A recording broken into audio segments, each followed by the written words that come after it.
Well, hello, and welcome to the floor, but also to Read Becca. We have piles and piles of books here because I have a massive bargain book haul. Another one. My area has a big, huge charity sale every year, other than the couple of years we were in lockdown, obviously. But they're back in full swing last year and this year, and it's in a gym at like a rec center type place. So there are just tables filled with books, and it pretty much works out to like $1 for mass market paperbacks, $2 for trade paperbacks, and $3+ for hardbacks. And I generally stay at the very low end for the most part. I don't buy any of the like really marked up stuff. So some nice brand new super popular things were, $8-10, but I stay on the low end because I have too much stuff as it is. So this is my haul. In terms of my bargain, I don't think I'm going to go through prices of everything as I go through, but I spent $57 and I got 26 books, which is of course more than I need, but I'm going to really enjoy the heck out of these, I'm sure. So let's hop in with the first 3 books that I got not for myself. So very quickly, I picked up a brand new copy of Fate of the Fallen by Kelcade, and it's a Book of the Month club pick. This one I have not read it. It's kind of traditional epic fantasy though, so yeah, I think it's going to be very, very standard fare. The next one is one I have read, Infomocracy by Malka Older, and this is kind of a political sci-fi thriller. It's in a near future where it's an extreme micro-democracy where everybody votes in small groups based on a certain number of people surrounding their area. And so you make decisions with the people that are immediately surrounding you on a constant basis. And it's a really interesting premise. And then the last one is one that was one of my favorites from last year, and that is The Curse of Chelian by Lois McMaster Bujold. And this is big traditional fantasy with a revenge plot and kind of dark magic. It's really, really good. I have a full review on this from last year because it was one of my favorites, as I said.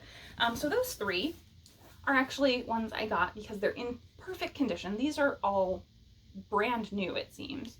And I do a giveaway every year as part of our fantasy bingo. I participate in giving away prizes. So I picked these up because they were not too terribly expensive. I think these were all in the $3 to $5 range. And as I said, they're brand new. So I'm going to be able to give those away. I usually try to do some like new secondhand purchases like this, and then an actual brand new. So I actually got some of the John Scalzi books signed when I went to his event a couple months ago, so I'll be giving those away with probably not these. I actually have some previous books I've picked up to get rid of, so those are what I'm not keeping. The ones I am keeping, so let's start with hardbacks. So first I've got The Overstory by Richard Powers. Now this one is maybe on the bubble. I'm debating whether I would want to reread this, but I absolutely love this book. I like that this is a big spanning generational saga, but it's like literary mixed with a couple of minor speculative elements, both historical all the way up to near future. It is, however, structured like a big epic fantasy. So you start by getting to know each character individually from their past, their generations before them, and then it spans up to current, and you get to know them, and then they slowly come together. So I love that it's kind of a kick in the pants to me that people thought this was such an innovative structure, the way it's told. It's almost short stories at the beginning, but to me that's like every epic fantasy book ever, is you start out by getting to know the characters separately and then they come together. So I loved this. As I said, I love the portrayal of the trees, and they're like truly different from humans. The way that trees might perceive is not humanized, I guess. Yeah, so it's really, really interesting. So I wanted to pick this up because it's in absolutely fabulous condition though. So this could be a giveaway or it could be a keep. Then we have one of my top books to get to this year, and that is Old Drift by Namwali Serapil. And this is, again, kind of a speculative generational saga, I think.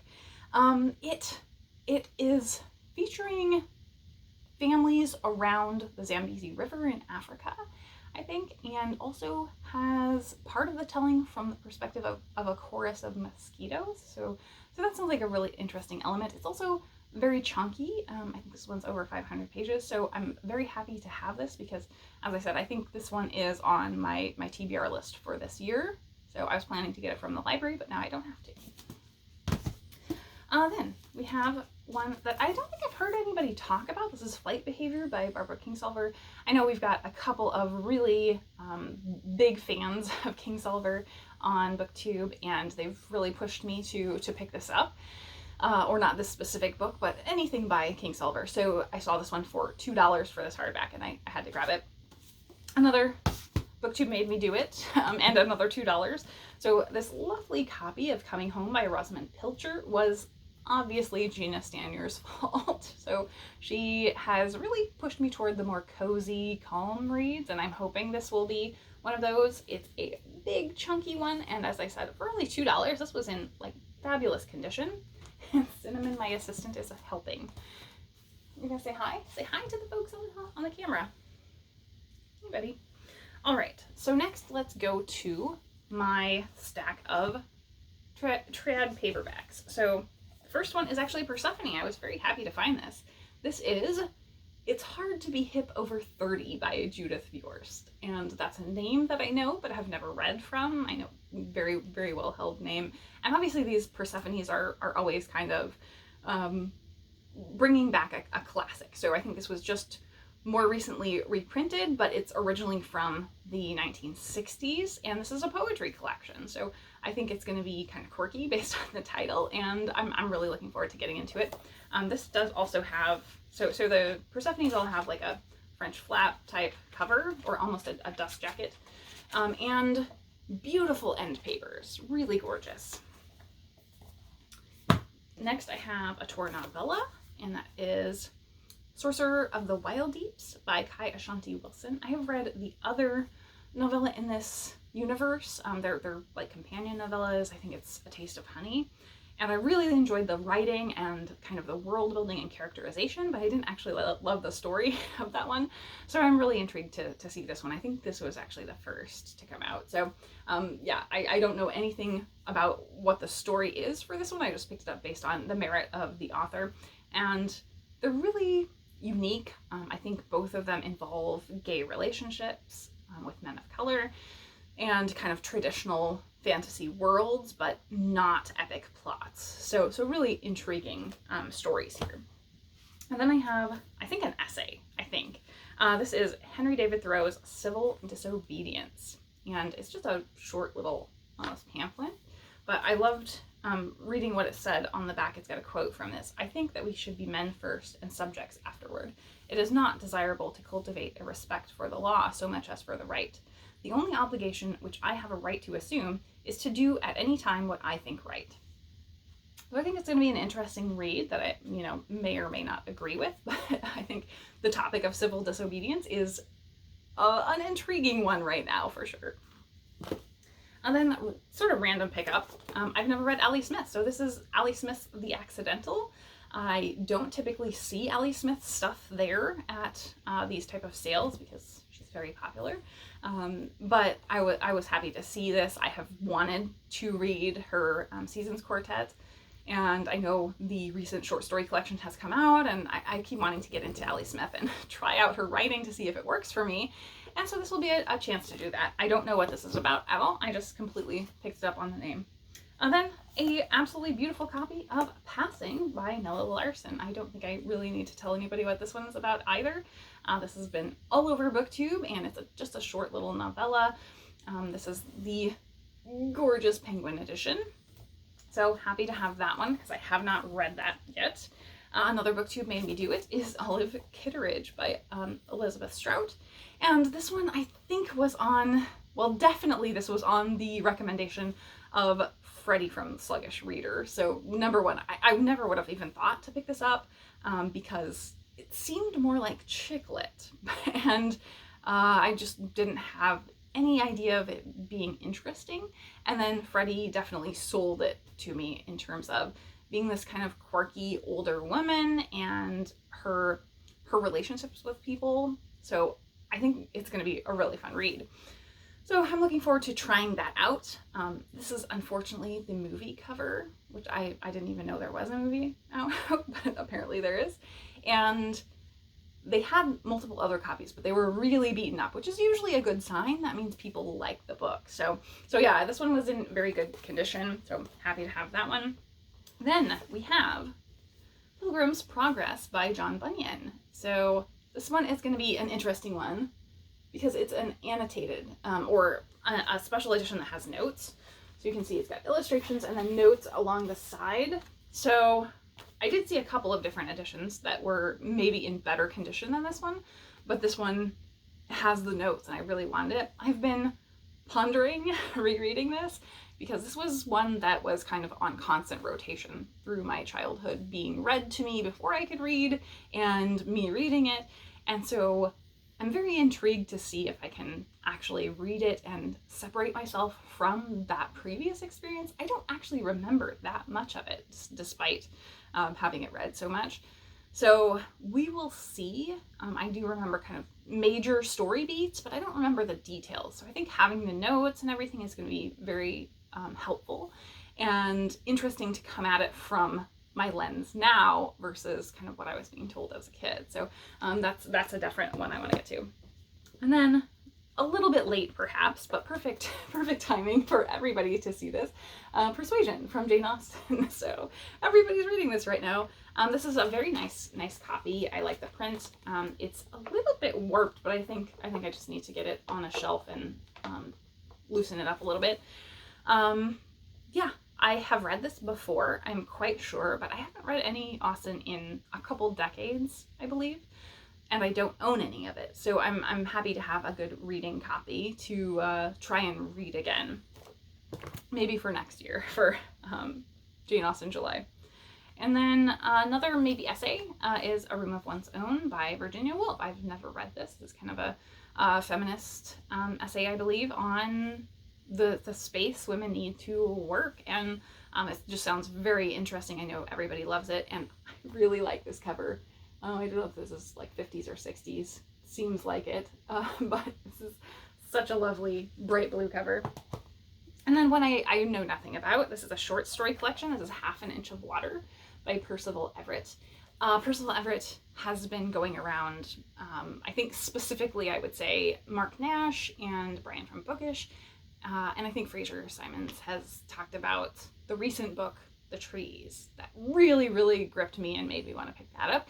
And so when I saw this, I was like, well, if it's Western, may not be my sort of thing, but the writing and kind of what Percival Everett is trying to say sounded of very much interest to me. So I was happy to find this. This looks like it's in perfect condition. I don't think this has been read.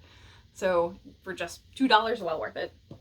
And the last one is House of Mirth by Edith Wharton. I have never read this one. I really like these editions. This is a Barnes & Noble classic. Like, I like the kind of watery art on these. They had multiple of these in this edition, not of this book, but of other books. And unfortunately, none of the other books were books I was really interested in. But this one is a kind of chunky classic that I have wanted to read. That's very well loved. So yeah, I'm very interested in getting to that one.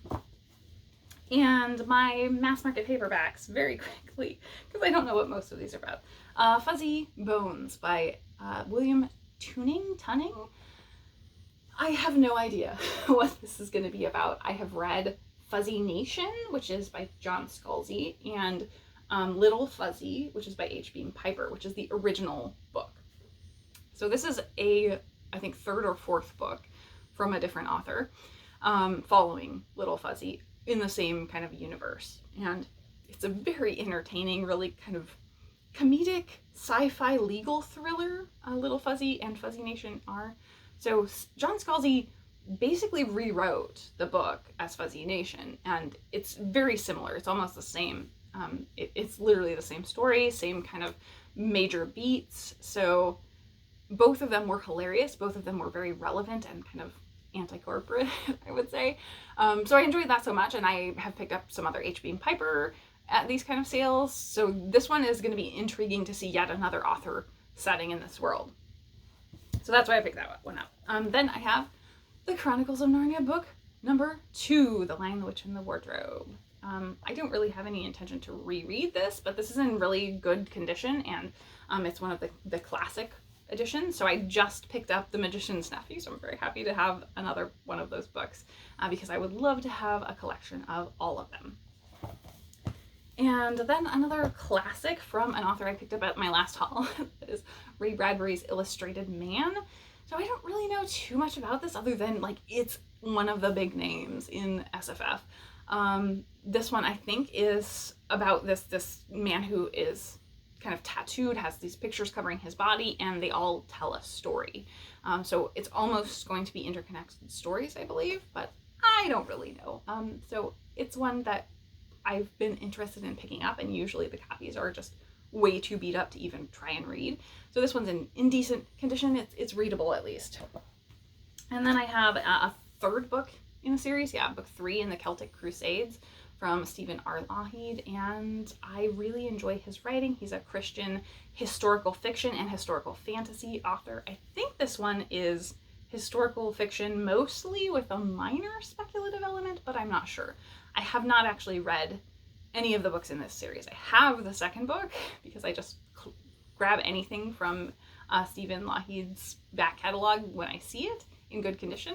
And this one is like new. So now I've got the second and third book. So whenever I find the first, I can start this series. I think hopefully this is literally about the Crusades. So I'm not sure how that's gonna be sold. I do think in my experience, he handles those type of topics with nuance in dealing with historical things that are not so great. But I believe this is actually following someone who's Scottish, who kind of is resistant and then ends up having to get pulled into the Crusades to sort of save their family's legacy in some way. So I think it's going to have a little more nuance versus just being about this horrible thing or being favorable to it. And then a great one, a great find. This is Dragon Wing, and this is the first of the Deathgate cycle by Margaret Weis and Tracy Hickman. I should know that offhand. This is one of the Dragonlance novels, which is this big spanning multi-author series or series of serieses that are set in the Dungeons and Dragons world, and that's Dragonlance. So this series, so Deathgate is probably one of the most popular of the sub-series within that. Dragonlance Chronicles, the first series there, also by the same authors, is probably the most popular, and then Deathgate, I think. So I have, I think, books 2 and 3 already, so I'm super happy to have book 1 because I'm always on the lookout for it to collect these. I think there's 5 books if I remember, and I've never read the whole thing. So I would really like to read the Deathgate cycle. I want to read the Chronicles again and then read Deathgate cycle because those are my 2 favorites of what I've read. So very happy to have that one. This one is random pickup. This is Tales of Good and Evil by Gogol, and I purely got this for the cover. It's an Edward Gorey cover, and you can see it's just really lovely and bright. I can't remember if there was anything in here. No, there was not any other illustration in here. But yeah, Edward Gorey cover. I also just recently saw Matthew from Mayberry Book Club, I think, talking about the short story The Nose. And this is a collection of short stories containing that story. And I had read one previously that was very similar by Krzyzanowski about a hand that runs away from a pianist, and this one's about a nose that runs away from somebody's face. And so I'm wondering if there is some intertextuality between the two or connection where it's kind of referential because Krzyzanowski's was written quite a bit later than this, I think. And so I'm really curious after seeing Matthew talk about that to check out the nose in here and see if it does have echoes of that later story. So I don't know anything about this though otherwise, and I'm just very curious to see what it contains. And then I have 2 for Garb August. My Garb August picks, you will see, I'll have a TBR up soon. They're going to be more things that are going to be entertaining for me, I think, more pulpy, I believe. So the first one is very odd. They're both very odd because it's Garbagus, but this is Tales from Gavigan's Bar by L. Sprague de Camp and Fletcher Pratt. Now, just look at that cover. We've got these like little guy here who's maybe a dragon coming out of a tomato can, and another very strange little animal peeking in the window. These men going in the bar. It says, the weirdest drinking establishment in the universe, Gavigan's Bar, presided over by Mr. Elanius P. Cohen, bartender, where you will meet not so regular customers as Councilman Maguire, who brought his own leprechaun with him from Ireland, Mrs. Vacarescu and her husband Putsy, the were-dachshund, Mr. Murdoch, who borrowed a very small dragon to rid his apartment of mice and lost it, and assorted witches, magicians, devils, dryads, and the occasional demigod. So, it looks like so much fun. So that's definitely going to be my theme. It's going to be pulpy fun. The other one that I got is a Jack L. Chalker, and the devil will drag you under. The end of the world was coming, and only a drunken demon could save it if he sobered up, and if he could acquire, by fair means or foul, 5 magic jewels. And you probably will not be able to see this, but I believe the label on his alcohol says Jack Chalker.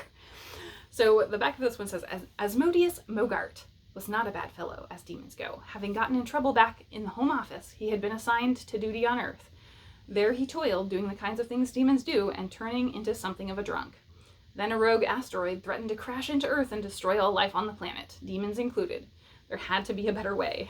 Mac Walters and Jill McCullough, holding a private wake for their world in a Reno bar, were more than startled when a strange-looking little drunk told them they could save the world. All they had to do was enter 5 alternate universes and steal a demon-guarded jewel in each. Clearly, the man was crazy, but they had nothing better to do than go along with the gag. Then they each found themselves naked and alone in a hostile alien world. So I think those are going to be great selections for Garb August, if I can get to them.